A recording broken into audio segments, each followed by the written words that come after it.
So this is an excerpt from upstairs in the crazy house. Trapped between unwashed, unidentified bodies in the darkened hall.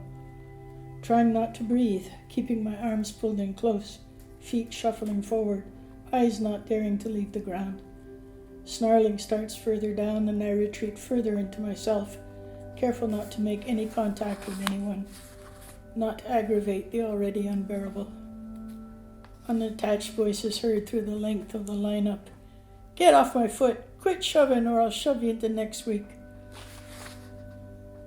60 or 70 bodies crushed together, smells of dried vomit and urine, rotting armpits, sour wine and beer at the back of my tongue, coating my throat. I breathe through my mouth. I'm getting dizzy from the heat, the weight of their anger. Another kick aimed at the door.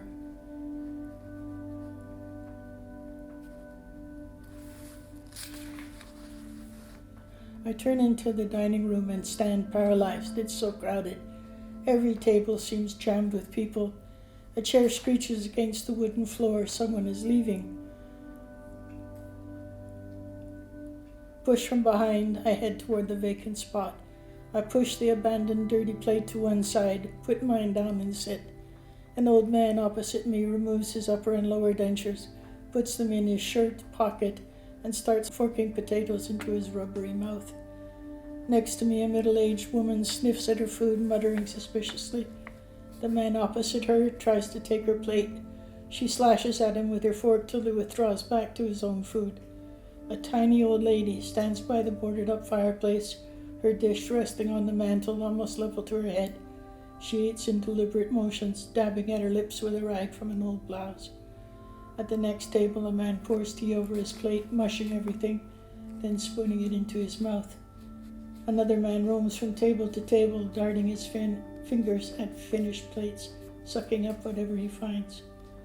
No conversation, no laughter, no sound, except the scraping of forks and knives, the scraping of chairs on wood, the noise of open mouths chewing, the grumbling of protesting bowels, upset stomachs, the hacking of tar-filled lungs, the ugly wet whoosh of spitting. Supper time at the boarding house. This is where they sent me. This is where they said I belong. I come out of a population that has been called hard to serve, hard to house, sort of blaming the victim. And in the early 80s, we weren't getting much traction to try and get some control over the resources that the province and the city and the feds, to some extent, were putting in because they weren't working for us. We were judged by our poverty, by our labels, by the incredible difficulty of trying to live through excruciating poverty. And it was difficult to see us. It was difficult for workers to see us as viable individuals with potential. So we were pushing hard, but we were pushing with anger and sometimes rage, which was totally legitimate, until Dr. Reva Gerstein, whose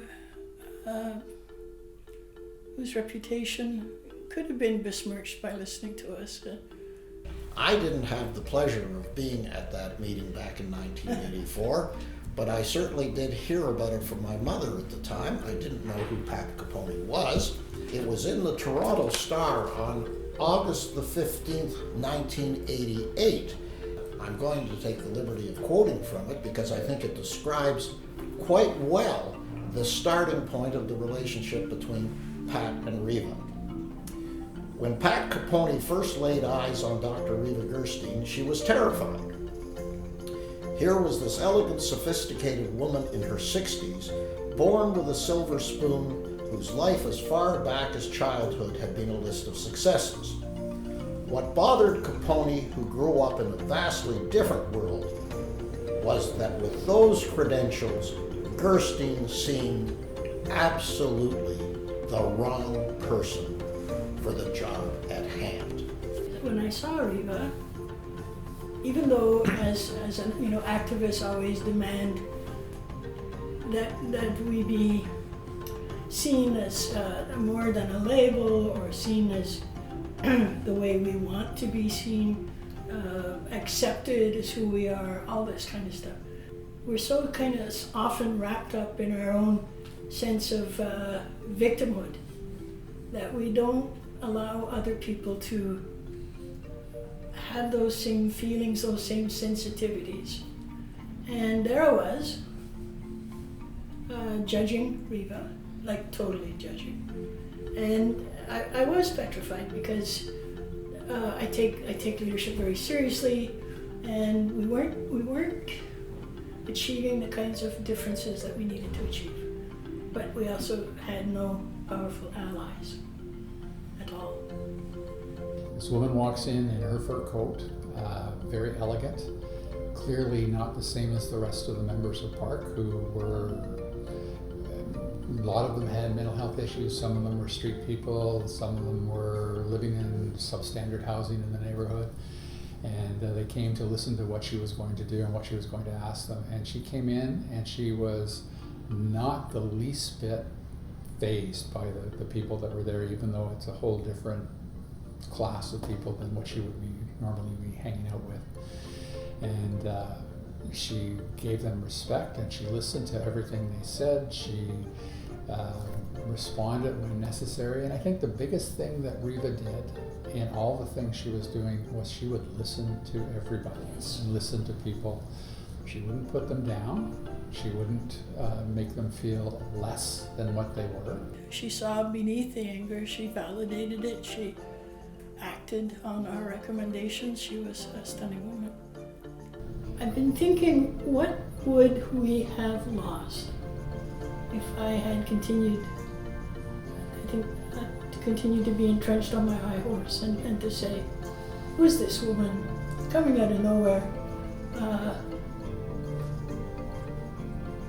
What does she know about us? Instead of saying, what do I know about her?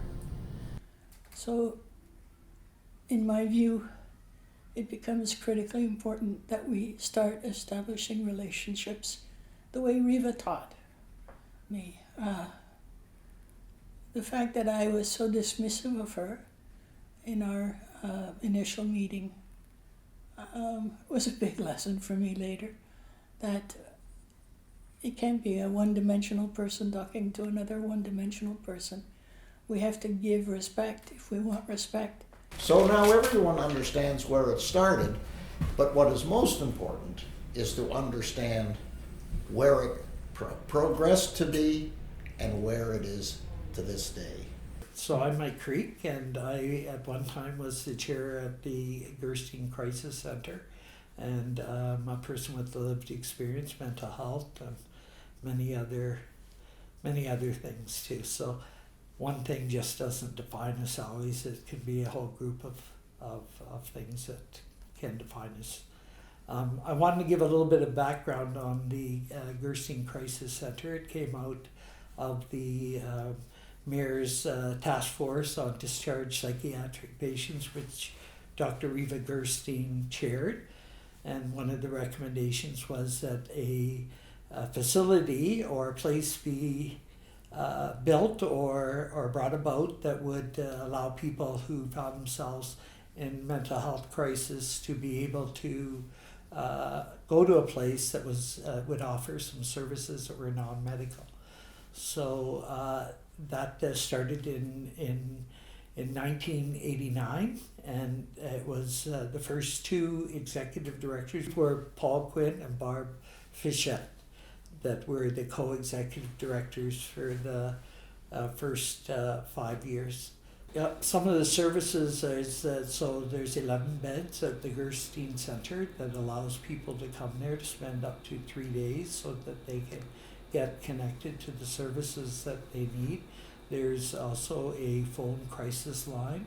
There's a mobile team that can go out and actually visit people in the community to do an assessment and to see if they need to come to the Gerstein for a few days or if they need to get connected to services in the community.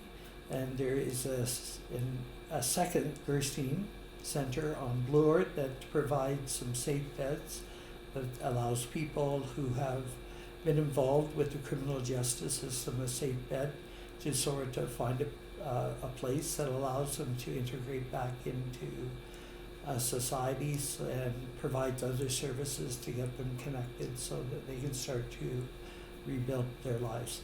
And I think that's one of the most important parts, is that the Gerstein has always been a person-centered approach. It may be called the Gerstein approach, or it's always been based on providing the services that people require. It doesn't force people to do anything that they don't want to do. Yeah, so I think that for me it was that for a long time, I saw psychiatry as people who are psychiatrists who actually could harm people. So, Yes. Even the idea of approaching or having a conversation with psychiatrists outside of their practice raised sort of, some internal issues within you. So Yes. the first thing is to, start to build a bit of trust. The psychiatrists for us were usually middle-aged white men who were sitting in judgment, very one-dimensional, and caused in us resentment, sometimes silence, because you just, how do you defeat someone with that much certainty over Everything. the reductionism of who you are, Yeah. and just put this label on. Yeah. So it was good to see them sweat. It was good to see them struggle with, is this a profession I should be in? And those friendships last, and that's pretty cool.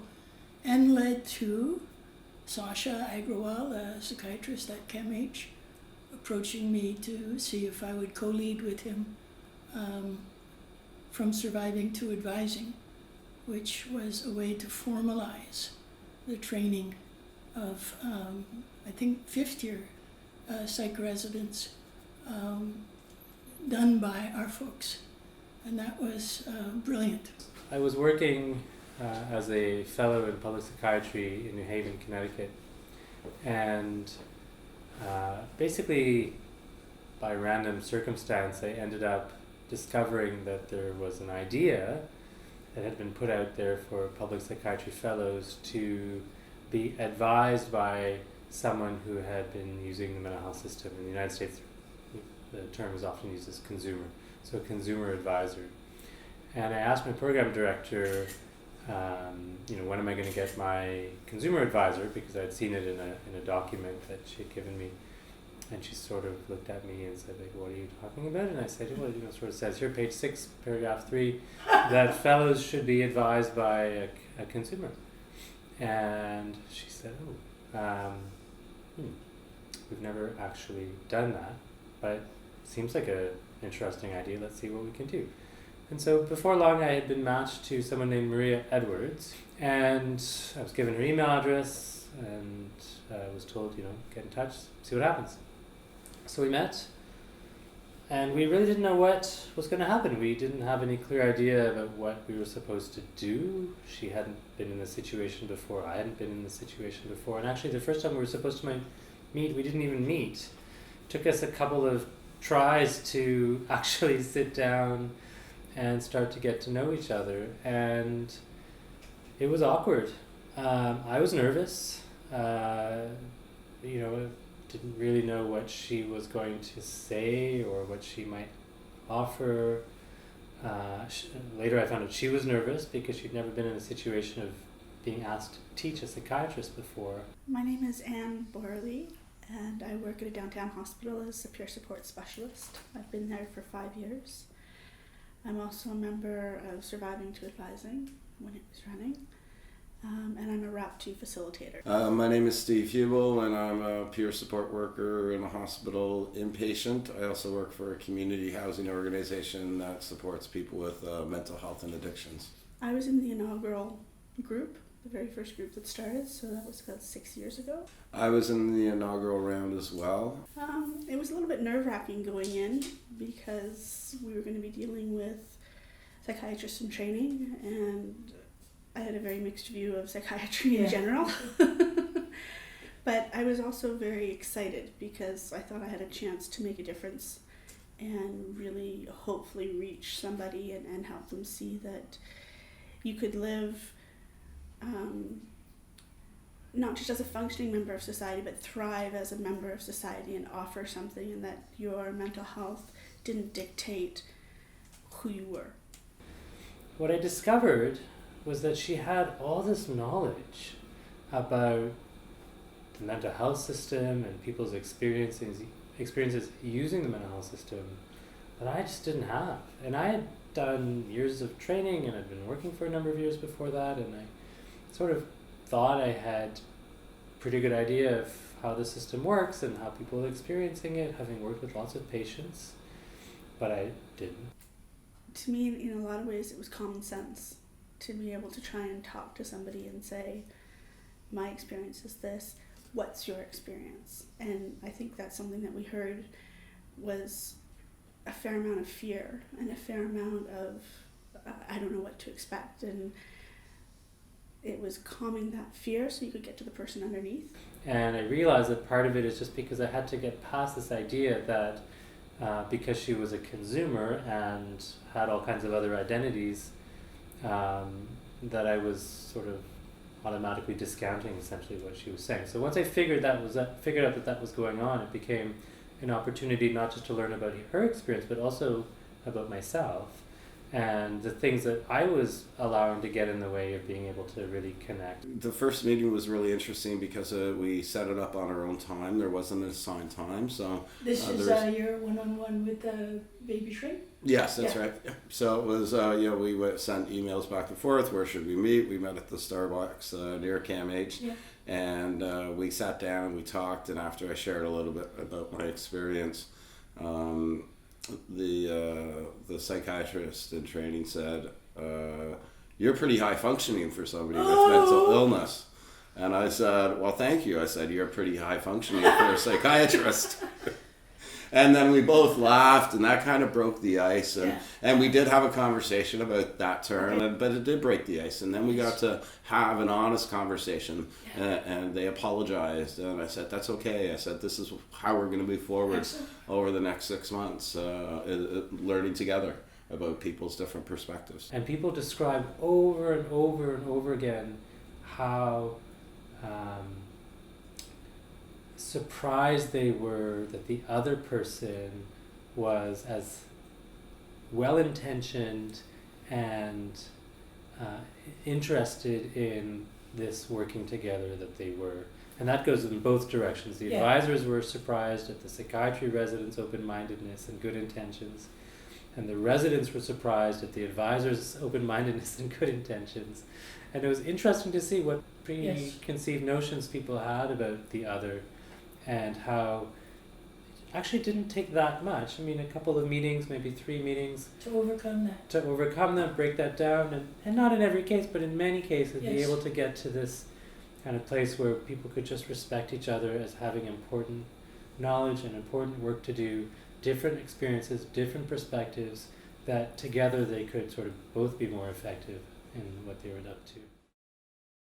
So a lot of our folks, people that have lived on the street or had addiction issues or live in very marginal housing, don't have doctors. Part of the reason for that is they don't feel welcome, or feel as if when they go in they're viewed with suspicion or rudeness by reception and stuff like that. So full disclosure, Pauline was my doctor for 20 years? And at least, yeah, and because of that, I know some of the issues that have come about in terms of working with our population. So my parents were refugees. My parents were Holocaust survivors. And at least my father wasn't made to feel very welcome. And we weren't by any stretch poor, but we didn't have what many Jewish families had. And I think I felt like an outsider as as I was growing up. And I also, my father died when I was 12. My mom went to work in a factory.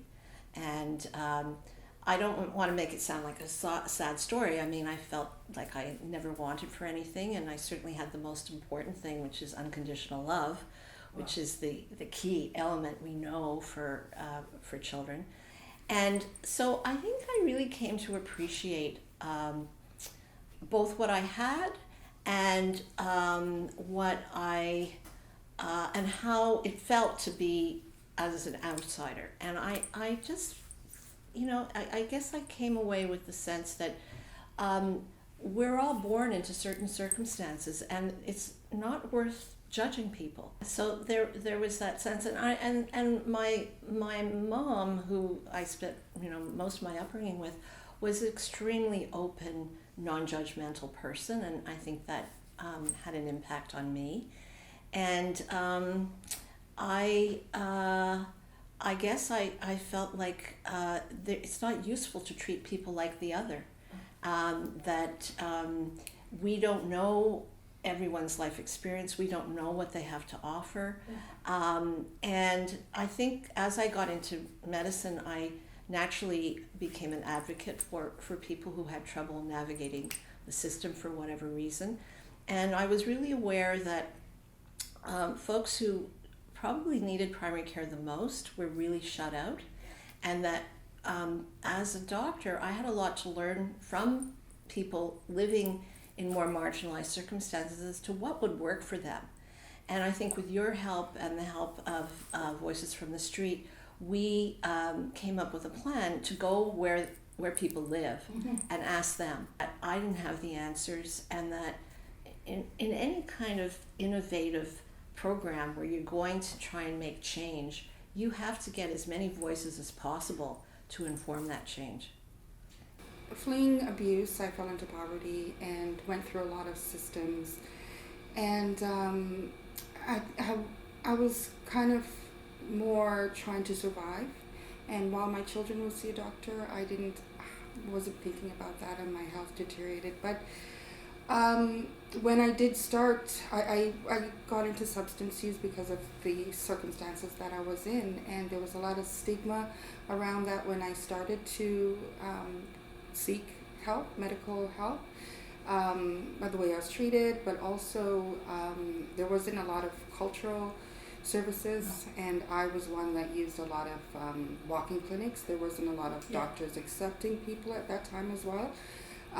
But I also wanted somebody that I could feel safe with, and someone that also understood the community. Yes. And understood what you said about missing appointments. There's many times that doctors got upset at me for that, or not wanting to feel prodded and probed at that certain day, and not going in for either bus fare or depression or certain things, but wanting and being charged because I didn't attend the doctor, and so that would make me not want to go back. So I was happy to meet Pauline in this event, and she became my doctor as well.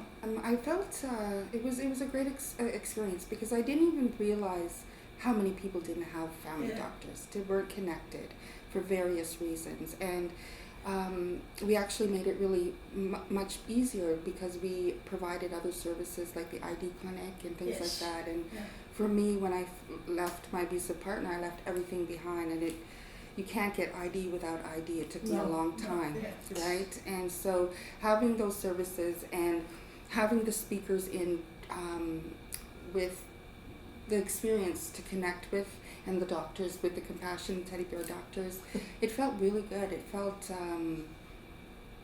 it felt really good. I don't know how to explain it other than that. It felt really satisfying to see that people were warming up to us and were able to connect and wanted to sign up, and many people did sign up. I wasn't aware about the stigma around substance use, and I was in a recovery place, and when I went into the doctor's office, I was greeted really well until I signed the address that I was on the form, and all of a sudden the receptionist just started treating me really bad, and I could not figure out what was, and it wasn't until voices from the street and everybody's experiences that I realized it was the stigma. Wow. Mm-hmm. I find a lot of people in the community are not listened to when they go to their doctor. Yeah. They feel, remember one lady, she was saying, her body's hurting her, and her doctor was telling her it was all in her mind, and I was supporting her. Ended up she had fibromyalgia and ended up in a scooter where that could maybe have been avoided. But with the initiative that we did connecting people with the drop-in, I find people were heard. People were Yes. listened to. We know what's wrong with our bodies, Yeah. and that was the difference with that initiative as well. So on the whole, would you say Mhm. that it's been valuable working with the other? Yes, definitely. Yeah, absolutely. Extremely valuable. And what do you think would have been lost had you not taken the initiative, because it was your initiative? Well, I think we'd have more of the same, which is, inequity, lost opportunity, increasing healthcare costs, poor patient experience, all those quality indicators that we say we want Yeah. to change. Mm-hmm. And I feel that we were able to trust more. We were able to see Yes. the other side and see that there was doctors that cared and wanted to Yeah. make a difference. And what I've learned so much about the challenges that physicians face and providing services and time frames and limits on that and so many other things. And so it was great to collaborate, to know the struggles and barriers that both sides were feeling and try That's to a real- eliminate that. It's a really important point, Mhm. is to really walk a mile in each other's Yes. shoes, right? In each other's, that's right. Yeah. Yeah. That's right. Having been on welfare a number of times in my life, I was a bit shocked to realize that there's so little that we know as welfare recipients. There was so little that we are aware of, like who sets the amount that you get on the check that's always like appallingly low, or who makes the decisions, because you assume that it's the worker that says yes or no, and that there's no appeal, and you can't really choose. You couldn't really choose who your worker would be, so it was a luck of the draw, kind of like calling the police. You don't know who you'll get. And I've had workers who were not very good and workers who were very kind. But it shouldn't be the luck of the draw. And it wasn't until I had the opportunity to meet with some of the people that work in the offices at OW that you started to understand some of the competing pressures that were there. Who sets the rates? What is in the minds of the workers? It was really interesting to speak to frontline workers as well. But on the whole, we met some really, really decent people.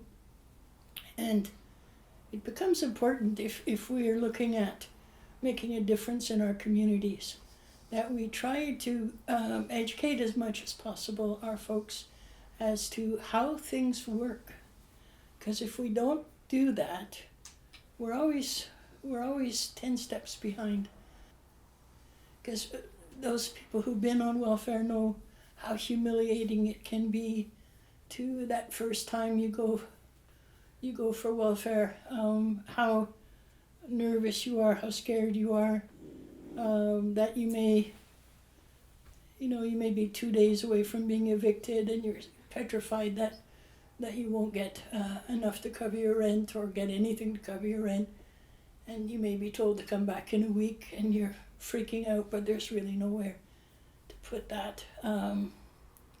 It's mostly the shame and the degradation that people feel, which isn't necessarily imposed by workers. It's just simply that people never thought they'd have to go on welfare, and then to be on welfare and sometimes to be seen by other members of your community. There are people that just kind of feel like they're dying when they're sitting there. And the more we can arm people with information, the more we can break down the differences between worker and client, I think that goes a long way, but then we have to be at the table. So, and that's the question. How do we get positive enablers to assist us in opening the doors? I'm Jennifer Posthumus, and I'm a manager with Employment and Social Services, working in workforce development. And I'm Heather McVicker, and I'm retired now, but I was the general manager of Toronto Employment and Social Services. And I'm Joe Mannion. I'm retired as well, happily retired as well, and I was the director of strategic program development for the last 15 years before I retired at Toronto Employment and Social Services as well. Jennifer, when we were on 25 and 5, which was 25% reduction in 5 years, you were assigned to that group. Mm-hmm. And which could be contentious at times, those meetings. But we did some achievements for sure. And I was remembering when you first invited Mike and I to your house for a party. I'm not, as you know now, a party person, but that was one of those leaps of faith.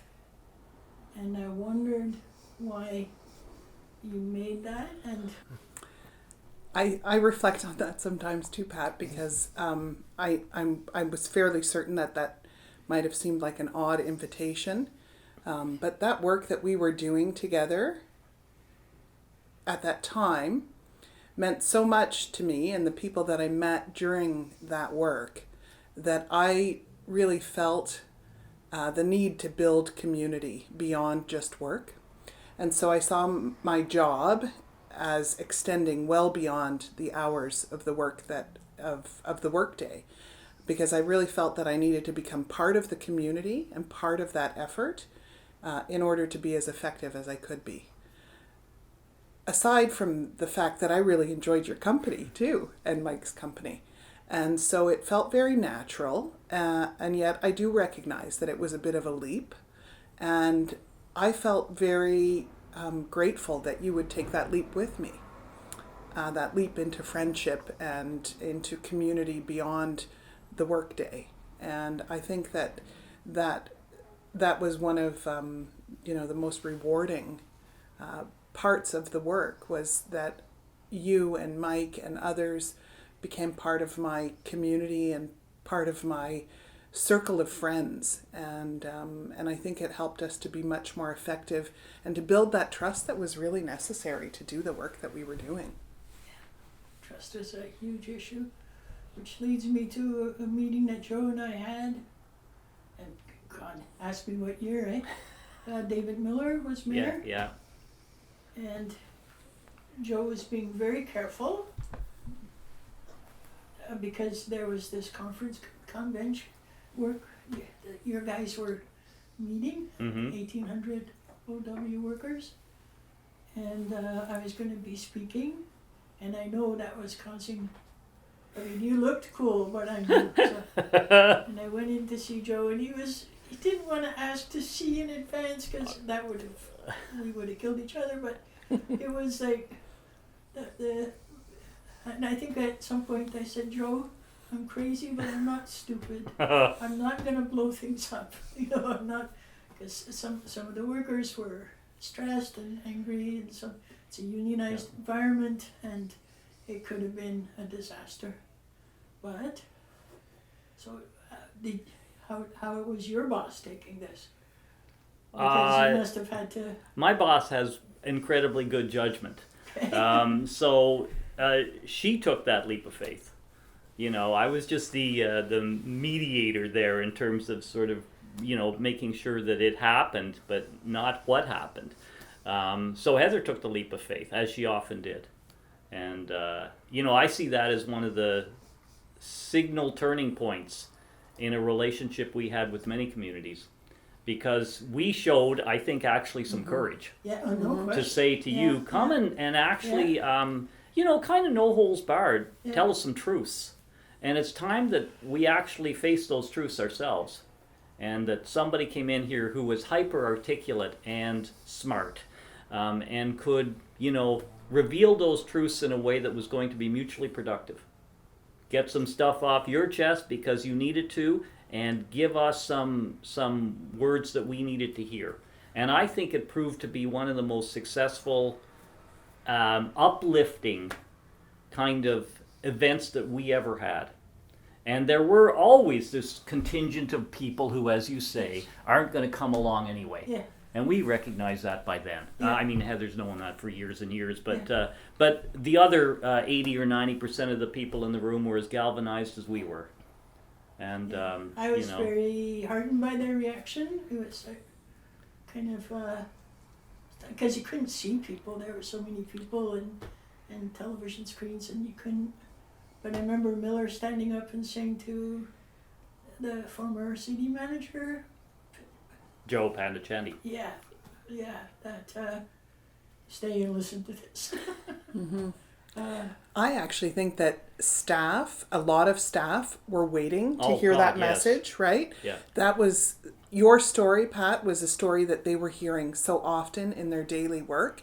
And I think when they saw that senior management was willing to put that story front and center and to say, this is why we're doing what we're doing, I think the amount of respect between the frontline staff and senior management grew by leaps that day. It was reaffirming.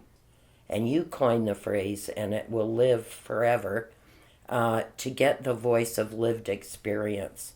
Because I always have felt even the broader system has been very paternalistic, very controlling, and that manifests itself more than a little bit in Ontario Works, but it also manifests itself in a lot of the agency and social service work, where we're going to tell you what's good for you, as opposed to having a relationship, where it's what can I support here in terms of where you want to go. And so I couldn't have been more delighted with that event. And that then opened the door for lots of other things to happen, not the least of which was to have people from Voices from the Street come and talk to our new trainees, which is where I felt we had to make the impact to begin to get past that worker who was there and attracted to the business because it was a power trip. It was a way to have control over people. I think there's so much fear in some ways of the unknown. Somebody has to take the leap. Yeah. It's like, who's going to do it? It seemed to me, and I was getting pushed. So I'm not, no hero either, because I'm getting pushed by people who are a hell of a lot smarter than I am about some of this stuff, and they're saying, look, it's way overdue that we did this. So you've got a position actually where you can make this happen. So get off your ass and make it happen. And so I was kind of delegated, both from Heather, who had trust in me. I learned kind of myself how to manage those situations a little more effectively and safely, probably. And I had people who were pushing me constantly.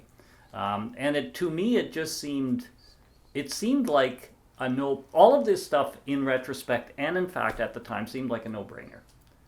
The idea that we who don't have experience can somehow know how to work with people who have these experiences and are facing these really serious crises in their lives, if we don't actually ask them how to help them, then we're going to get it wrong most of the time. And we're going to have a one-size-fits-all solution. We're going to do all the things that bureaucracies classically do that make situations worse. Yeah. So it seemed to me that, it was a great, I was lucky to have, and maybe somewhat intelligent to get the right people pushing me, to have somebody who said, yeah, let's do it. And then to have it, frankly, not surprisingly, it worked. And that goes beyond, it goes into areas of life, how people negotiate really difficult situations, because I have a problem with that.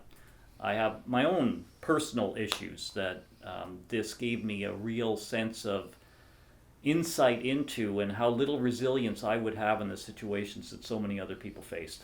and I was like, I'm constantly impressed by the amount of resilience people have who are in situations that I don't think I'm mentally strong enough to be able to handle. So I was able to apply it to my work, obviously, in terms of shaping my fundamental view as to how this stuff should proceed, to advocate fiercely for it and hopefully intelligently for it, and also to reflect on how much I respect and I guess am kind of in awe of sometimes the ability of people to survive and even thrive sometimes in really tough situations. And God knows we should be trying to support rather than undermine people who are doing that. You know, so I think that there's kind of moments in your life which change you, and change the trajectory of the path you're on. And I think to some degree, some of the work that we did changed the trajectory of the division, and it changed my trajectory in terms of how I understood what was the priority in my life and my job. I always came at things from the standpoint of there but for the grace of God go I. And in terms of exploring and building a career, certainly I did not see myself. I mean, at the time when I came to social services, it was Metro, and it was a pit stop till I figured out what I was going to do when I grew up. I was very, very fortunate to have people along the way that helped me figure out how to, first of all, not get jaded, but also how to facilitate bringing to bear as many of the resources as we could to work in a positive way with the regulations in terms of our job. And in order to do that, again, you really had to listen. But I think of a story, there was one occasion, there was a lady who was a very, very disruptive client. And people couldn't deal with her, and she was being extremely persistent. By that time, I was the general manager. I said, okay, and they considered her, they'd had it with her. And I said, that's okay, I'll meet with her. Well, what she wanted for her child were glasses, but she didn't want the quotes welfare glasses, because that would stigmatize her child. Yep. I said, okay, got it. And we got her child, first of all, a different pair of glasses. But then I went back to the contract, and we completely revamped the contract so that people could walk into a supplier. We had a particular supplier at the Pick time. their own frames. And pick their own glasses just like everyone else. Yeah. And I mean, there were other stories like that, but that's one that always sticks out in my mind in terms of encapsulating a lot of, can you just think about how it feels? You know?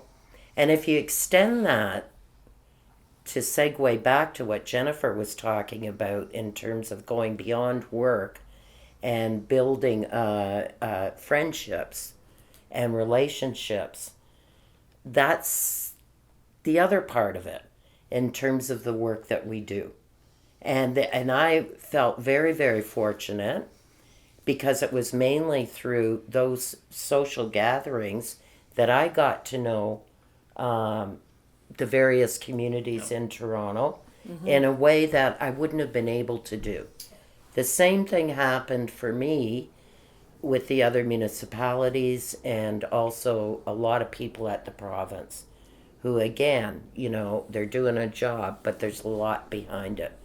So we talked about this, and it's all about relationships. It's all about opening yourself, not just expecting someone else to spill their guts, and to be very respectful and sensitive to the fact, in order for people to get benefits and services, it's a very intrusive process where people have to bare their souls for Pete's sakes. And that's a very, very tough position to be in, especially if you have no choice. Yeah, exactly.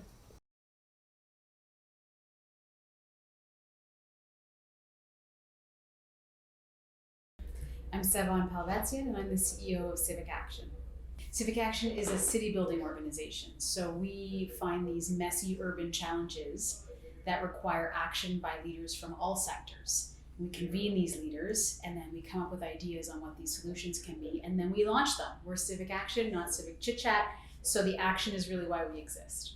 This idea that anything is done in a vacuum anymore is gone. I spend my entire day working right at the intersection of where all these sectors converge, and am convinced on a daily basis that anybody that thinks that they have the answers either in their home team or in their head is dead wrong. So when it comes to policy, and I spent 10 years at the Ontario government, so I know policy, I've written policy, I've worked on policy teams, and there's a process to policy.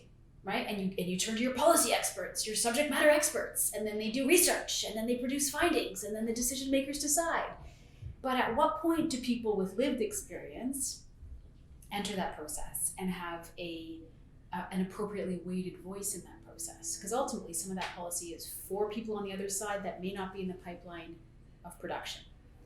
And so the idea that we would be writing housing policy or social service delivery policy and not be actually consulting with people who will be receiving the policy on the end didn't make any sense. So we brought together a group of high-hitting leaders within the Ontario government who had purview over some of those big files.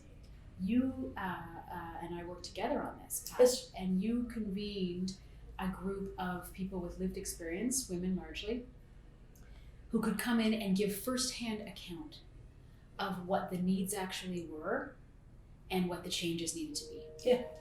We see this in the business world called, customer focused X. We don't do that in the policy world as well. We're getting better, but as well. And all I had to do was, my role in that was very small, and it was to make some calls to make It was sure. critical. Hopefully it was useful. But it was really to make some calls to build a few bridges where the planks of those bridges would automatically lay themselves, and then people who had the power of the pen, which is really what policy is. People who had the power with the pen could hear directly from the people with lived experience of what they needed to do with that pen. And I remember sitting in that, I remember where I sat around that table, and I remember the stories that each of those individuals shared. I remember fighting back tears, and then I remember losing the fight of tears at some points because of the stories of what people had lived through. And I watched these policymakers have the same experience. And that was where, that was one of the moments, and we'd go on to have many, where if you can play a small role in bringing together people that ought to be brought together anyway. We aren't orchestrating a misfit. We're just making the puzzle pieces go together faster. And that privilege of my role, or in this case, some of the relationships from my former role, I could do that. And why wouldn't I do that? We convened about 12 high-hitting policy leads, deputy ministers, assistant deputy ministers, and then we said, what's next? So then we said, you know what we need to do? And this was the second stage. We need to get 200 of the Navy SEAL policy writers in government. We just got 12. Let's get 200. And that's where we pulled together that day. And having Minister Matthews speak. Yes. Right? She's incredible, and you could see the passion. She gets it. She says that they enshrined it in legislation. Amazing. The duty to consult. It makes sense. But sometimes it takes either the squeaky wheel, yes, and the person or the people who can flip through the mental Rolodex and say, who are the influencers that we can help bend? Who can we help bend? Who are the elbows that we need in this? And all we had to do was bring the people in the room, right? We didn't write the social policy. We didn't write the housing policy. We didn't change the transit rules, but we could hopefully bring some people together. And that's what Civic Action does. So I know that it works. But how can we do it in other examples that are outside my little organization or my sector as a matter of course, not an anomaly? That's the That's the grail. big question. Yeah. We see the proxy for not engaging people show up in different ways. One is voter turnout rates. People just check out of the system. Two, protests and people And just... this illusion that an hour protest is going to change the world. But there is like, people are checking out all over the place. Yeah. Because if you don't see yourself reflected in it, why would you buy into it? It doesn't, if it doesn't align with what your needs are, and you don't see people that look like or sound like you or talking about the issues that your family or that you're struggling with, at a certain point, it would be almost irrational to stay dialed in, actually. And so one of the things that I love so much about enshrining that legislation around what consultation really needs to be, it isn't a checklist where you tokenize a series of conversations, be that with Indigenous communities, be that with people with lived experience, be that with technical experts, safety experts, authentically starting the process from a legitimate question mark. That you really want to know. That you really want to know.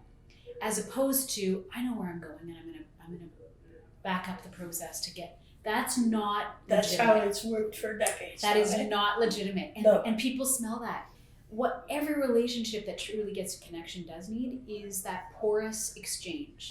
So we have interesting questions to deal with in terms of how best to be leaders, how best to represent our communities, and to recognize that though demonstrations feel good because you get rid of all this anger and you can toss placards in the air and, or intimidate, right? What's the purpose, right? What's the purpose of that? So you have to decide at some point if you're going to be in perpetual opposition to policymakers and politicians and agency heads, or whether you're going to take the risk of sitting down and doing work that is hard and frustrating and exasperating. But there are times where there's a breakthrough, and you've got to be open to those opportunities. So I was remembering with Mike the day 25 and 5, that was where we first met. We had dealt with Tatum, but it was really interesting because for myself, I judge people in how they feel, because that's a pretty good indicator. And right away. And two things I remember. I remember that you called Joey's house after my heart attack and quadruple bypass. Left a number for me to call back. Okay, now that impressed the hell out of me. Right? It really, really did. And you were so sweet on the phone. And the other breakthrough moment was when you offered me your cottage to ride in. The establishment of trust, which is such a big deal for people who've undergone systemic abuse or marginalization, to have those moments, as I told you, the baby shrink saying, next time we'll meet at my house, or Jennifer Posthumous saying, I'm going to have a party, come to my house. Those moments of trust, which we didn't initiate, are huge and can lead to the development of relationships. Did you see Ellen got into some trouble, Ellen DeGeneres, for sitting with George Bush? Yeah. It's like that continuation of you don't talk to people you don't agree with, ever. You know, that's so stupid because look at the mess it's gotten us into right across the board. So I want to ask you, why did you choose to hook up with our group, Voices? And what kinds of things do you consider in that kind of decision making? Voices was one of the most important pieces of my education, of our education, to actually hear the stories of people who have lived and faced challenges and overcome challenges is just awe-inspiring. And I think there's a tendency to other, Yes. right? Because it's uncomfortable. Yes. As you said, it's uncomfortable to actually understand that people are real people. Yeah. And that people are somebody's daughter and somebody's mother, and they're not bad people, but it's uncomfortable because I think there's a human nature is just to, you're attracted to people a lot like you, and then when you actually get to know people who aren't so much like you, it's really mind expanding. So for me, when I was doing the poverty reduction work, it was just really important to me that I not just talk to people with a lot of letters behind their name, but to talk to people with lived experience, because you just have a much richer understanding of what the challenges are and what the opportunities are. And but as you say, there's that element of trust. There are you have to both have courage to trust the others. And when I started the poverty reduction work, I remember so clearly taking to cabinet my plan to do pretty broad consultations across the province, because I needed to do that to have the kind of plan that I was going to be proud of. And there were people in our very own Liberal cabinet who thought I was crazy. I was crazy for doing that, because all I'd get was bad press for doing it, because people Demonstrating would be outside. demonstrating outside. And I the very first consultation I did in Peterborough was exactly that. And we ended up inviting people in, Yes. and it worked out fine. And then the noise, as people got to understand that we were truly there to listen, I think that was part of building a relationship that was badly damaged. Yeah. And I think for a lot of people, whether it's politicians or officials or whatever, they're afraid of the noise, right? They're afraid that they're going to be shouted down. They're afraid of the disruption, and you just have to be prepared to take whatever comes your way. I'm reminded when the Mayor's Action Task Force on Discharge Psychiatric Patients, the language that has changed. I wanted them to go to park. Yeah. Because. And they were really nervous, and these were big guys, and I couldn't figure out what the threat was. And somebody told me it's because your groups are unpredictable. Yeah. And none of the niceties are there, right? And that makes them afraid to show up, because again, you're yelled down, or you're diminished. Yeah, the people accuse you of yes being a bad person, right? Nobody wants to put themselves in that position. Yeah. So I think it's all about just getting to know each other. Yeah, but without enablers, positive enablers, like yourself, like Sylvan from Civic Action, that won't happen, because where are the opportunities to, like aside from invitations to participate, I think, how do we get to those tables? So I think, you are such a perfect example of this. You have very strong opinions. Yes. You know Which is what's not always right good. and you know what's wrong. So Yeah. you don't sacrifice your values when you come to the table. Yeah. So I can trust you to be part of a group, and I know you're going to be constructive, you're going to push us, you're going to tell the truth, but you're not going to do it in a frightening way. You're always constructive and positive, and when we do something right, you actually acknowledge that, and yes, and that counts too. I remember a politician, I don't even know which party, I've been at this a long time, three different parties, but said, why should we help out on this? Because when we do something, we don't get any credit, Yeah. we're told that we're wrong, Yeah. so why bother? And my what do you mean why bother? You're a public Yeah. servant. But yes, yeah. that's there, isn't it? Yeah, if you never get any credit, and for instance, we used that with Larry Grossman. Yeah. We gave him that credit. Yeah. And some people in your community won't be happy to see that No, because it wasn't enough. yeah, yeah, But it was in the right direction. yeah, So I think, one thing we all have to just be somewhat satisfied with is moving in the right direction. yes, To know where we're going and to see progress in that direction. yes. That And like we're not building going to make blocks. it perfect No. at once, right? But No. we can take steps in the right direction. Incremental. But it has to be relentless advocacy to get there. Because if you're not moving forward, you might well be moving backwards.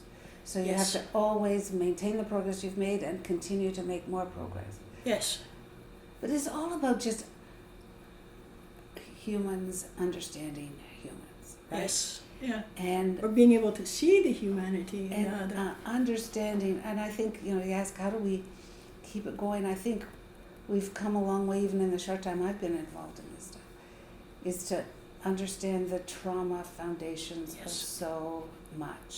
so much poverty. Because a lot of people who haven't taken the time to really understand what's going on will accuse, right? Yeah, Will say, well, just get a job. yeah, And just Yeah. what you need to do is get Yeah. a shower, cut your Yeah. hair, and get a job. There are Yeah. lots of jobs out there without understanding the whole person exactly. and understanding why that's a bit more of a challenge. Tell you, that person would love to have a job, right? Yes. They would Yes. love to be in a Yeah. different circumstance. But life has dealt them some pretty nasty blows. So if you actually are prepared to see incremental progress, Yes, and if you're actually prepared to work with people who do have the power, yes. like let's not pretend there's not a power Yeah, imbalance, yeah, right? oh yeah. There is. So that is the reality. Whether it's right or not is a different conversation. Yes, The reality today is some people have power, other people have very exactly, little. exactly. So, but how do you use the power? How do you, in fact, if you could think of it this way, that you might have thought you had very little power, but because of the way you approached the challenges, you ended up having a tremendous amount of power. Yeah. Because you were prepared to work constructively. Yeah, which can make you get ulcers sometimes. Yeah. Well, I'm sure you felt caught in the middle a lot. Because, But- the people who but- see it as a cop-out. Oh, I don't care about that because Yeah, I see- just don't believe that Yeah. that it is a cop out. I think it's a lot harder to be at the table, and sometimes it works really good, sometimes it doesn't. But everything's a building block. Yeah. And no matter who's in power, if you have developed relationships with the bureaucrats, they don't mass migrate out. No, right? they don't. So they stay, and they'll And be again, other it's back to elections. trust, right? It is. Yeah. Can they trust you? Yes, that's a big To be thing. honest, Yep, to be constructive, yep. yeah, And to be discreet. and to be discreet. Yeah. All which is good. Thank you for watching this, and I hope it's been illuminative. I just wanted to stress a couple of things. We can't ask for change if we're not prepared to change. And the benefits of changing are enormous.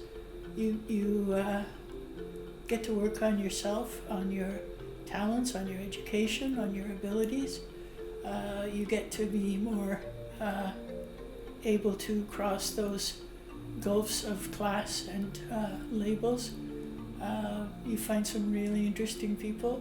You'll never be free of some people who will snipe and criticize, and never out of hand dismiss criticism, but know where it's coming from, and don't get caught up in fighting at your own level other people, because it's just not worth it. It's I'm so grateful for the life I've had and for people who have allowed me into their lives and allowed me to lead. It's been kind of glorious, and if Chrétien hadn't taken the happy warrior phrase, I would use it now. So please work on yourselves, work on the system, reach back, help people who are still striving to be seen and need role models. And please, it's not about bricks and mortar and funding, it's about using that funding in ways that enhance people's ability and potential to live. They're the ones that count. So please look after them. Thank you.